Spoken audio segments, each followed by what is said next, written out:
lounge. At this time, Spencer and the others finally realized that Mia was better than him. "Wow, Mia is awesome," Harper exclaimed, jumping up and down in excitement.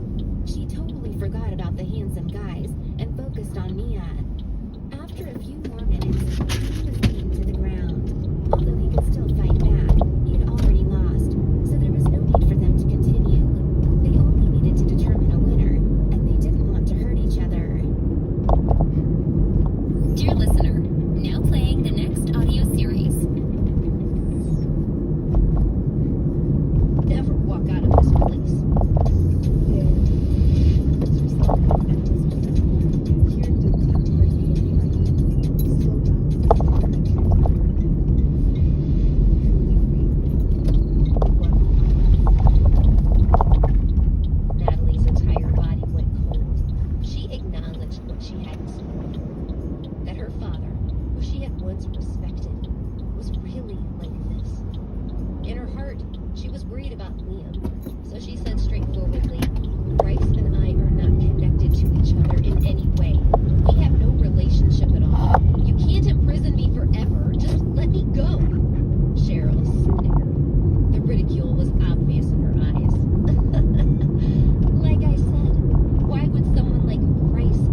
In a quiet grove on the outskirts of Crestfall University, Jane Marlowe stood with her boyfriend, Ethan Drake, her gaze fixed on the ground as she spoke. "Ethan, we need to break up," she said softly. Ethan's eyes widened, his voice barely holding back his disbelief. "Why? Jane, what happened? Can't we work this out?" The two had known each other since childhood, growing close through school and finally beginning a relationship in their last year of high school. Despite his humble background, Ethan's intelligence and striking looks made him popular among his classmates. Jane, with her own charm and high grades, was also often in the spotlight. While their relationship faced some challenges, teachers initially disapproved, concerned it would affect their studies. They assured everyone they would part ways if it impacted their academic performance, and eventually, the faculty accepted their relationship. They continued as a couple even as they enrolled at the prestigious Crestfall University, and their relationship became a topic of admiration and envy. But as the semester began, Ethan noticed Jane growing distant, preoccupied, and frequently declining his invitations. One Saturday, he spotted her entering the car of Mark Thompson, a known flirt from their class. Ethan brushed it off, hoping it was just a group gathering, but Jane's request to end their relationship dashed his hopes. "Ethan, let's just move on and remember the good times," she suggested, trying to stay composed. "Tell me, Jane, is this because of Mark Thompson?" he asked, frustration creeping into his voice. Jane met his gaze, resolve hardening in her eyes. "And if it is?" "Jane, Mark's bad news. He even got someone pregnant last semester. Don't you know that?" Ethan's concern was unmistakable. "Mark told me about it." "He said it was a mistake, but he took responsibility," she replied, her voice calm. "Please, Jane, don't let him fool you." "He's involved with several girls at once," Ethan pleaded. "Enough, Ethan, I've made up my mind." "Respect that," Jane said, turning to leave. Ethan reached out, stopping her. "Jane, listen to me. Mark is not who you think he is. Did he pressure you into this? I'll confront him." Jane shook off his hand, her voice sharp. "No, Ethan. Mark didn't pressure me. This is my choice. I want more from life than struggling to pay off loans and settling for an average life. I want luxury. I want fine dining and designer clothes. Look at this bag. It's worth 10 grand. I'll never have these things with you. Mark can give me what I want." Ethan's heart sank, desperation showing in his words. "Jane, Mark's just using you. He won't commit. He's done this to so many girls." A voice suddenly interrupted. Hey, Mr. Ethan Drake, it's rude to talk behind people's backs." They turned to see Mark, dressed sharply, with a smug look as he slid his arm around Jane's waist. "Mark, you're here," Jane said, leaning into him. Seeing them together, Ethan felt his heart shatter. He realized there was no point in arguing further. "One day you'll regret this decision," he told Jane. He turned to leave, only to hear Mark call him back. As Ethan looked over, Mark spoke softly to Jane. "You go ahead. I just want a quick chat with Ethan." Jane hesitated. "Mark, let's just go. I ended things with Ethan. There's nothing more to say."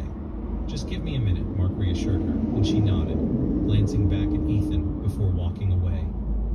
Ethan squared his shoulders, attempting to mask his pain. "Say what you want, but if you're expecting me to break down in front of you, you're wrong. There are plenty of other girls out there." Mark smirked, stepping closer to whisper in his ear. "Jane has a stunning figure. I honestly didn't think you two were still. Well, anyway, I've booked us a suite at Crystal Heights tonight. Ever heard of it? It's a 7-star hotel. You'd never afford it." With those parting words, Mark strolled away, leaving Ethan standing alone, anger and sorrow swirling within him. The world around him spun as he processed Mark's words, feeling the sting of betrayal. The thought that Jane, who had always promised to wait until marriage, had given herself to Mark so quickly was almost too much to bear. He felt a sharp pain in his chest as his emotions overwhelmed him, and, dizzy, he tasted blood before losing consciousness. When he opened his eyes, he found himself in the university infirmary, and a strange voice echoed in his mind. Binding the ultra-luxurious system, 10%, 30%, 50%, 80%, 100%, binding complete. A holographic screen appeared before his eyes. Host Ethan Drake, balance, $10 quadrillion. Body, 15. Mind, 28. Skills can be upgraded using luxury points. Luxury points, 0. As he tried to process what was happening, the voice continued. Welcome, host Ethan Drake, to the ultra-luxurious system. This system is bound to you alone and will disappear upon your death. Your balance is connected to global banks, and you can pay with your fingerprints, face, or pupils. Usage. You gain 1 luxury point for every $100 million spent, which can enhance your body, mind, and skills. Rules. Never negotiate the price of anything you want. Bargaining is beneath the system's standards. Ethan felt a surge of possibilities as he took in the power this ultra-luxurious system granted him. As Ethan pondered the authenticity of the ultra-luxurious system, the infirmary door swung open. A stunning woman in her 30s entered, clad in a pristine white coat. She was Dr. Christine Shelton, the infirmary's attending physician, aged 32. Married for several years with no children, Christine's relationship with her husband, a small company's CEO, was rumored to be in shambles. Whispers circulated about her husband's demand for her to entertain clients for his career advancement, even resorting to spiking her drink to secure business deals. Discovering his deceit, Christine fled to the university campus, seeking refuge and contemplating divorce. You're free to leave now that you've regained consciousness. Remember to nourish yourself and stay optimistic. Don't let trifles dampen your spirits, Christine advised as Ethan stirred in bed. Thank you, Dr. Shelton. I'll keep that in mind, Ethan replied, rising unsteadily from the bed. He felt a lingering dizziness. The follies of young love, Christine sighed wistfully, reflecting on her own turbulent relationship. Exiting the infirmary, Ethan became the subject of campus gossip. His collapse following a breakup was unprecedented, amplified by Mark's intentional dissemination of the news. However, Ethan paid little heed to the murmurs. Thirsty, he approached a campus vending machine for water. Instinctively reaching for his phone to pay, Ethan remembered the ultra-luxurious system binding. Opting to pay with his fingerprint, Ethan awaited confirmation. A bottle of water emerged, confirming the system's legitimacy. It works, Ethan muttered, incredulous. Glancing at the system interface, he marveled at his immense wealth. Wow, Ethan chuckled, exhilarated by the possibilities. Determined to seize his newfound fortune, Ethan headed to the prestigious Crystal Heights Hotel for a meal. When Ethan and Jane walked past this place back then, Jane said she dreamed about having a meal there. Sir, how can I help you? After Ethan walked through the door, a tall and fair attendant approached him. I'm here to eat, Ethan answered. May I know how many of you are there? The attendant asked politely. Just me. Please come with me, sir. The attendant gestured to Ethan. Ethan thought the attendant would take him to the restaurant, but he did not think the attendant would take him to the front desk. Sir, do you have a member card? The receptionist at the front desk asked. There were a few of them behind the front desk. The receptionists looked like air stewardesses. They were about 170 centimeters and above, and they all had fair skin and long legs. No, I don't, Ethan answered. Sir, I'm sorry. Our food is all high quality, and it's all imported from overseas. Plus, we dispose of them if we can't finish them on the day itself to ensure freshness, and that's why the price of our food will be much higher than the food outside. If you don't have a member card, you'll need to pay a certain deposit before you dine. Now, how can I get a membership card? Sir, if you top up $1 million, you'll be a normal member of our hotel. If you top up to $2 million, you'll be a premium member, and if you top up to $5 million, you'll be a VIP. I'll have one then. Sir, may I know how much you want to top up? Why don't I top up $100 million first? Sir, I beg your pardon? I didn't hear you clearly just now, the receptionist asked with a slight stammer. I said top up $100 million for me. Sir, are you sure? I am sure. Sir, please wait a moment. Our manager is on the way now. Then the receptionist took out a walkie-talkie and said, Miss Warner, are you around? Can you please come to the lobby? The receptionist felt that Ethan was there to cause trouble because he did not look like someone who would take out $100 million to top up his membership card. That was why she called the manager over. Got it. A clear voice came from the walkie-talkie. Soon after, a beautiful woman in her 20s walked over while donning a black suit. This beautiful woman clearly seemed a rank higher than the rest of the receptionists. No matter how Ethan looked at her, it was no wonder she was the manager. What's the matter? The beautiful manager walked to the front desk and asked. The receptionist from earlier whispered into the manager's ear, "Sir, may I ask if you want to top up 100 on your member card?" The beautiful manager asked Ethan. "Yes," answered Ethan. "Are you sure you want to top up $100 million? "I am sure." "Sir, may I know which bank you will be paying with?" The beautiful manager started to operate the computer at the front desk as she asked, "Whichever is fine." "How are you going to pay?" "I'm using my fingerprint." "All right, sir. Please confirm whether the amount is correct. Then click confirm and place your finger here." The beautiful manager turned the computer to Ethan to let him look at the amount. Ethan looked at it and confirmed that it was 100 million. Then he clicked confirm and placed his finger on the scanner. 3 seconds later, a machine at the front desk rang. "Payment successful. Calls successfully received $100 million. In that second, the 6 to 7 tall receptionists, including the manager, took in sharp breaths. They changed from looking at Ethan in disdain to admiration. It looked as if they wanted to swallow Ethan whole. Undeterred, Ethan resolved to top up his membership with a staggering sum. His audacity caught the attention of the hotel staff, who summoned the manager, Miss Warner. With disbelief and admiration, the staff watched as Ethan confirmed a $100 million transaction, elevating him to a status of unparalleled extravagance. At that moment, Ethan's wealth transformed him from an object of ridicule to an object of envy, leaving the hotel staff awestruck by his opulence. Kendall Warner had served as the lobby manager at the prestigious 7-star hotel for over 3 years. In her time there, she encountered numerous affluent individuals ranging from millionaires to billionaires.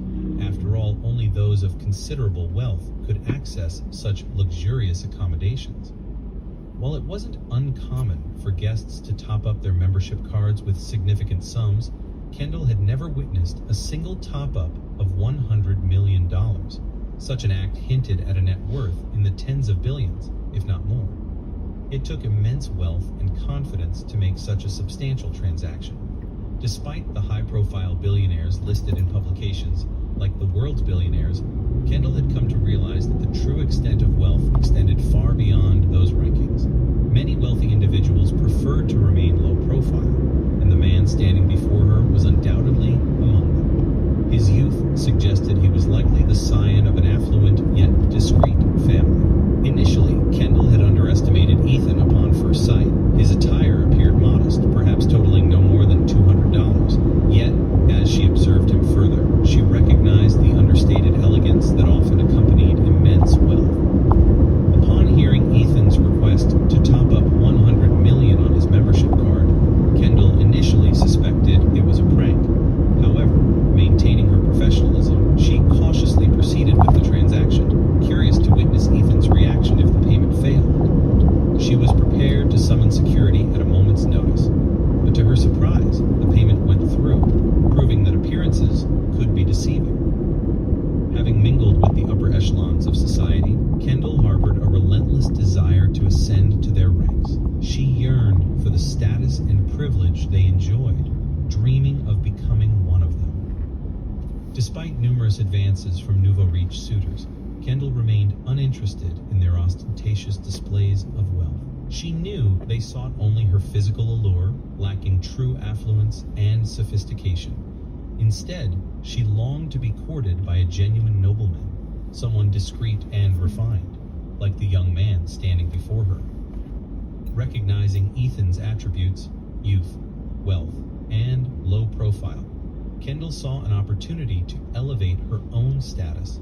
She resolved to align herself with him, viewing this encounter as her chance for a better life. Confident in her own qualifications, she believed she couldn't afford to let this opportunity slip away. Meanwhile, the receptionist who had summoned the manager with the walkie-talkie now felt a pang of regret. Had she proceeded with Ethan's request independently, it would have been her responsibility. But by involving the manager, she had relinquished control of the situation. As Kendall regained her composure, she addressed Ethan. "Sir, please present your identification card. I'll assist you with the membership process." Ethan handed over his ID, noting the perfunctory nature of the interaction. It was evident they had doubted his ability to top up $100 million, as they only requested his ID after the payment went through. Nevertheless, Ethan remained unfazed. After enduring 2 decades of condescension, he appreciated their relatively cordial treatment. Had this occurred elsewhere, he might have faced immediate expulsion by security. I am a student at Crestfall University. Henceforth, I will dine here for all 3 meals. Prepare each meal with the finest ingredients, adhering to your professional standards. If I am absent, dispose of the meal and proceed with the next. Ethan's declaration left the room in a state of shock. The prospect of using premium ingredients for all 3 meals daily amounted to hundreds of thousands of dollars in expenses. His nonchalant demeanor defied the nouveau riche label that he was a billionaire of godlike proportions. Furthermore, Ethan was a student at Crestfall University. His extravagant behavior at such a young age hinted at the possibility of him becoming a legendary, top-tier, handsome, and wealthy individual. As their eyes sparkled with admiration, everyone around Ethan yearned to be associated with his wealth. They were willing to make sacrifices in his favor, understanding the benefits that could come from aligning themselves with him. While they didn't expect to marry into such a wealthy family, they hoped to gain various advantages by establishing a relationship with him. At this moment, even the slightest hint from Ethan would likely have them vying for his attention. "Very well, Mr. Drake, we will comply with your requests," Kendall assured him. With the membership formalities completed, Ethan was escorted to a luxurious private room. "Mr. Drake, this is our finest private room. Your meal will be served shortly. Here is my personal card. Feel free to contact me for any assistance. I am committed to providing you with the utmost service," Kendall said, handing him her personal card reserved for individuals who met her standards. Ethan accepted Kendall's card, feeling a shiver run down his spine as her delicate hand brushed against his. He couldn't help but admire her skill at seduction, considering her a clever and alluring woman. Before long, the table was adorned with a lavish spread. An array of the world's finest cuisines graced the table. Lobsters, abalone, Alaskan king crab, Italian white truffles, tomahawk steak, foie gras, Lindeth Howe pudding, Alma's caviar, and more. Each dish appeared exquisite and enticing, accompanied by a bottle of 1926 Macallan. Though the cost of such an indulgence exceeded $1 million, Ethan paid it no mind. With wealth beyond measure, money was now his sole possession. If he couldn't finish the feast, he could simply discard it. He had unlimited resources at his disposal. Sampling each dish, Ethan marveled at the hotel's reputation for excellence. The aroma, presentation, and taste surpassed his expectations, confirming its 7-star status. "Mr. Drake, how's the meal? Is everything to your satisfaction?"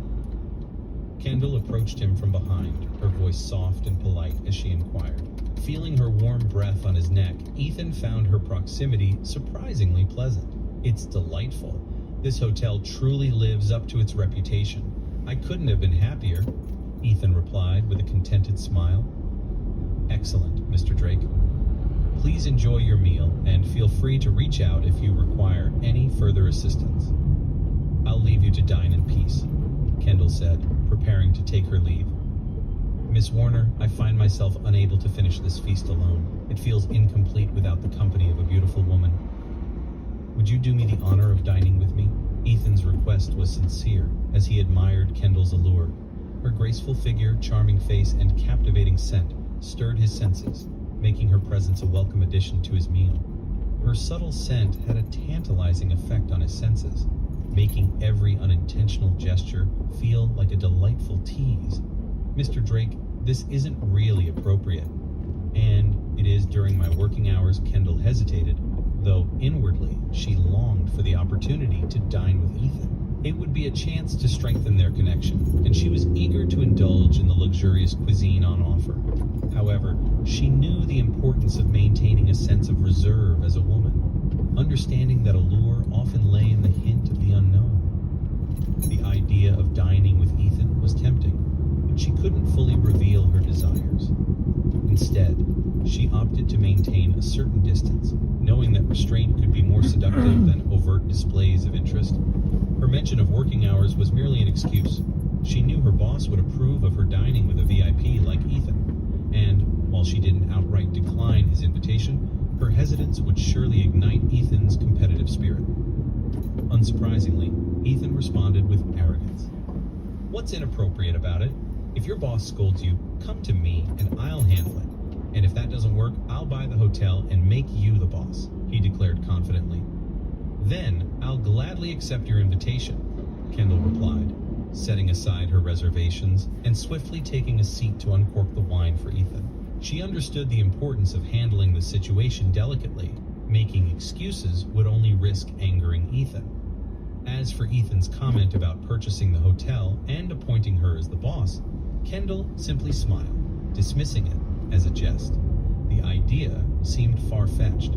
After all, the hotel's value likely exceeded $15 billion. While she held high hopes for Ethan, she doubted his ability to make such a grand acquisition.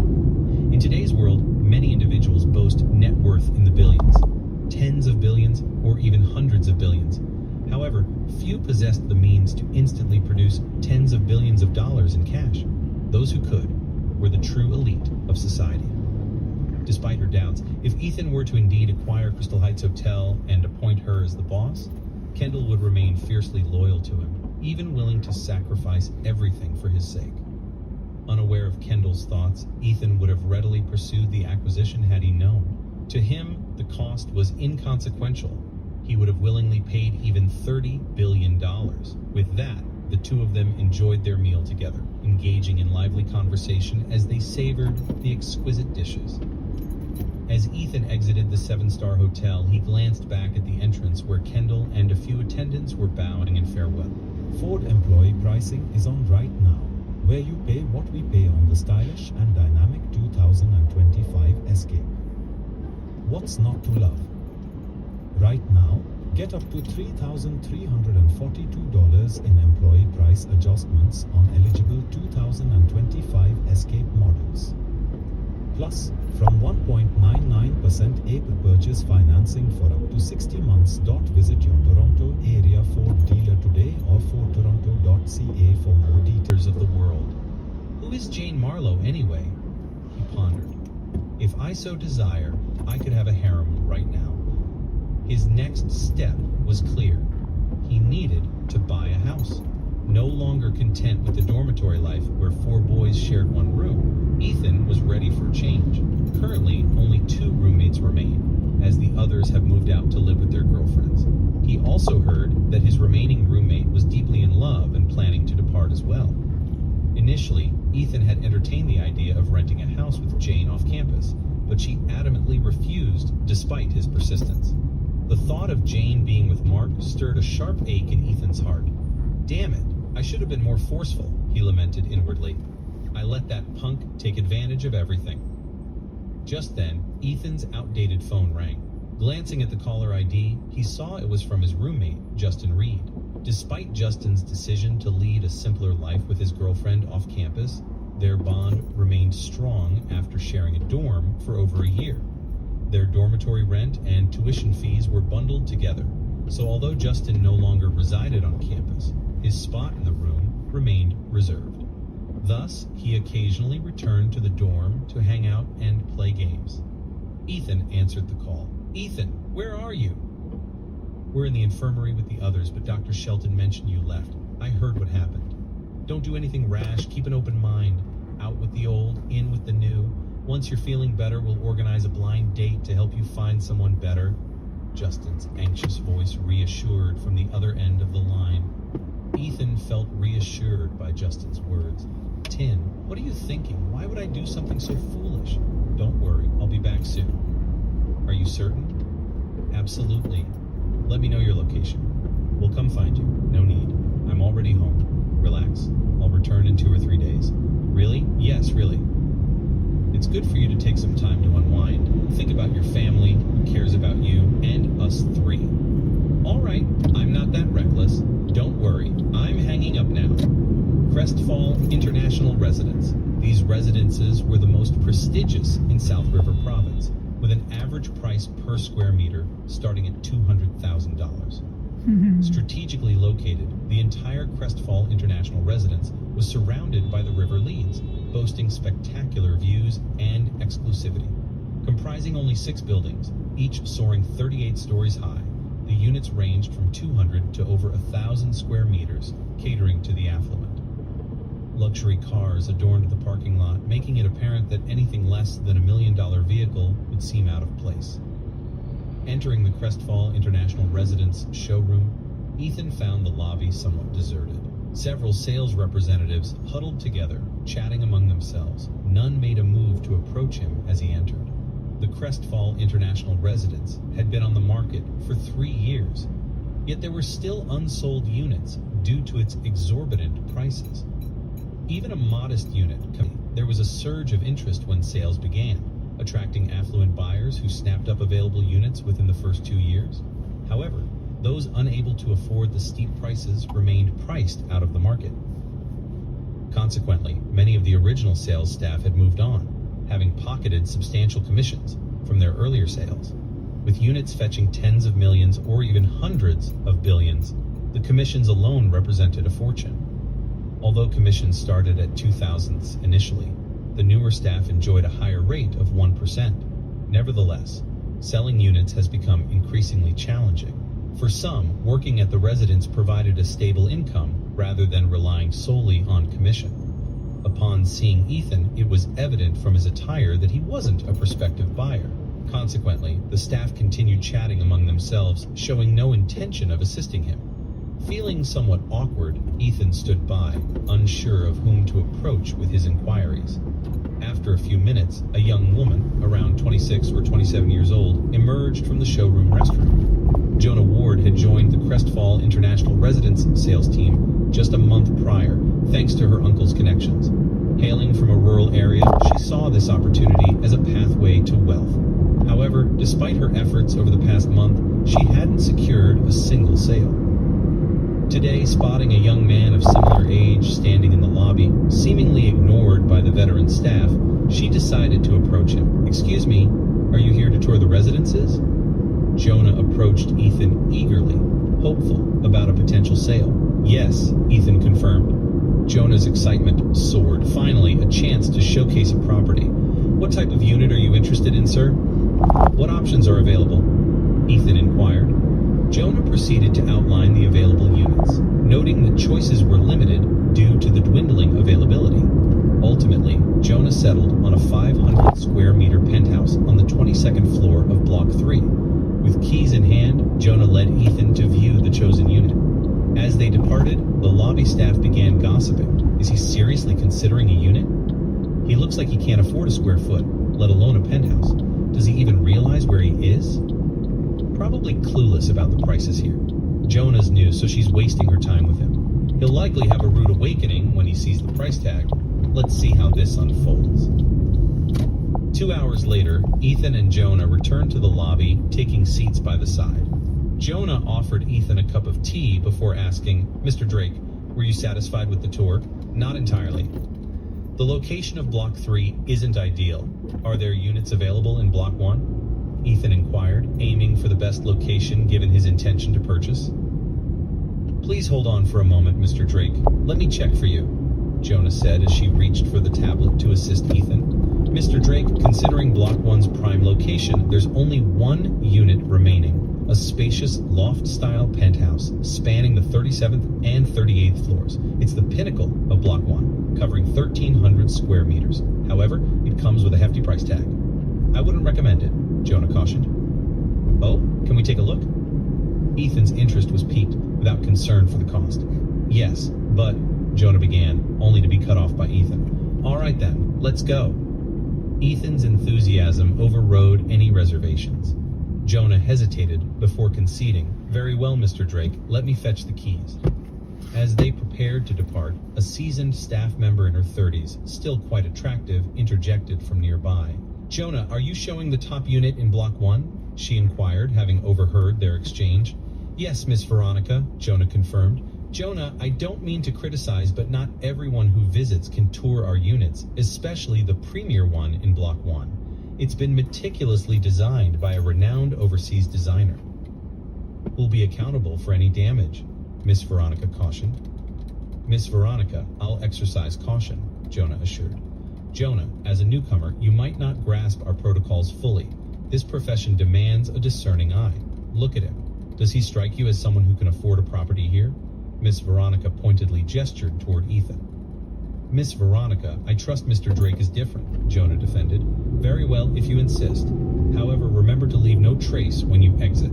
You'll need to mop the floors to erase any footprints, Miss Veronica instructed sternly. I understand, Miss Veronica, Jonah acquiesced, leading Ethan to the esteemed unit in Block 1. Upon crossing the threshold, Ethan was spellbound. Without a doubt, this unit epitomized luxury, evident in its opulent decor and design. Approaching the French window, towering over 3 meters in height and stretching beyond 10 meters in width, Ethan marveled at the panoramic vista before him, feeling as though he were at the pinnacle of the world. Mr. Drake, this is Block 1's premier residence.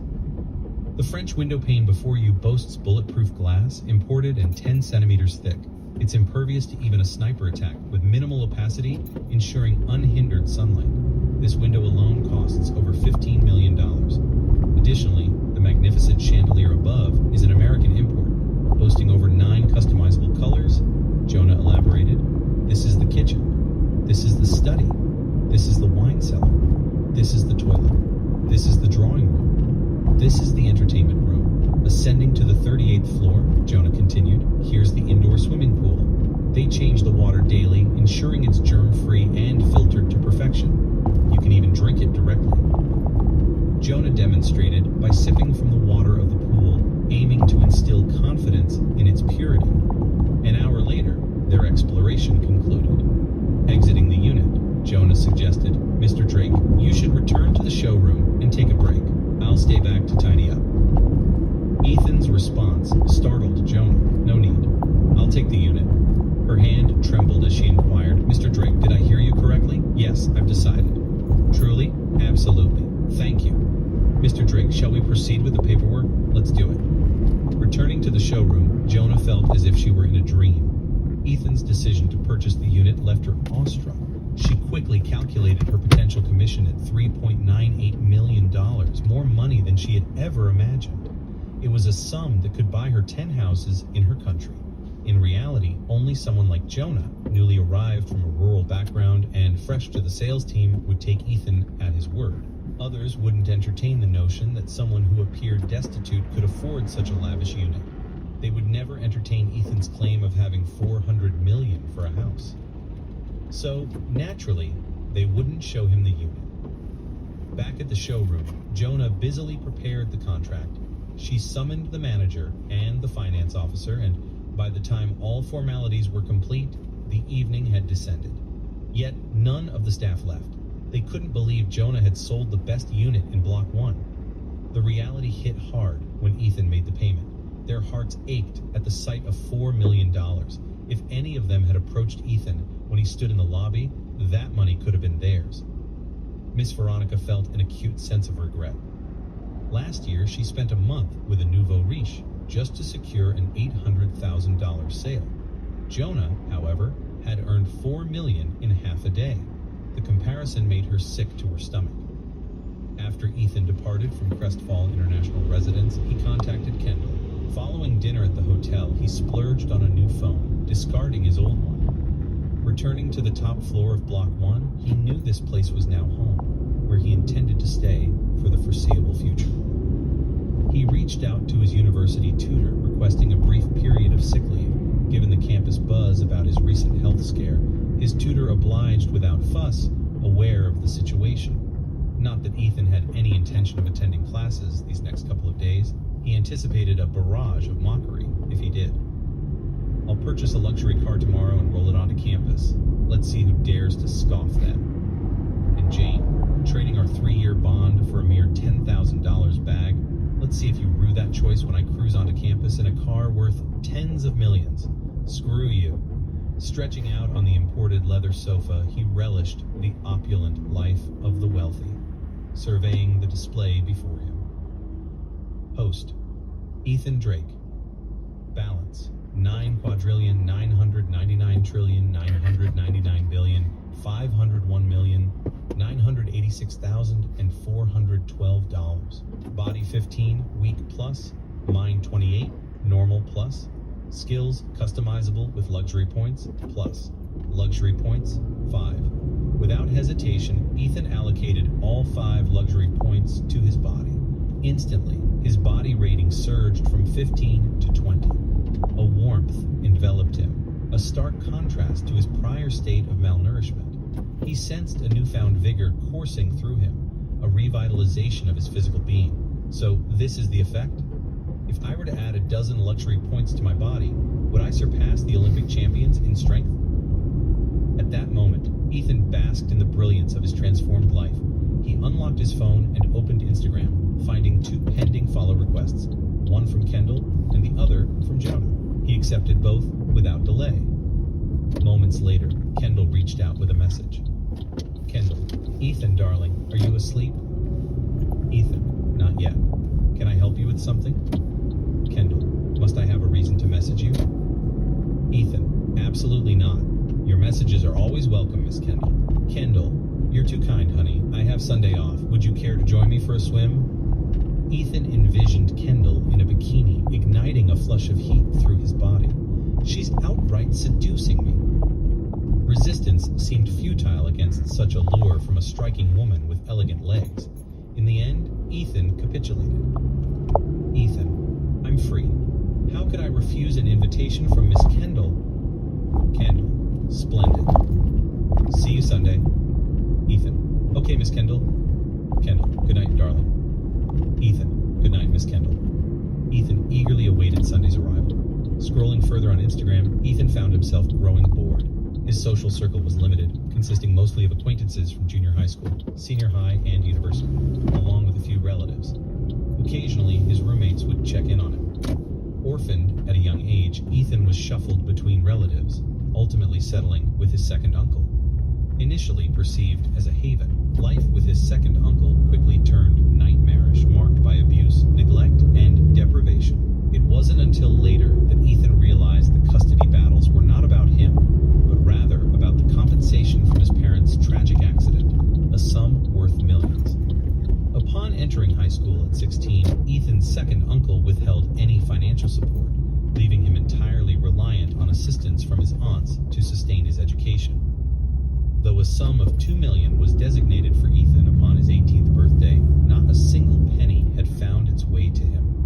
This sparked frequent clashes between his aunts, uncles, and second uncle and aunt. Despite their protests, the funds remained in the possession of the latter, with his second aunt even asserting that she had spent the money on Ethan's upkeep over the years. Reflecting on his situation, Ethan estimated that they had scarcely allocated more than $5,000 toward his needs throughout his tenure with them.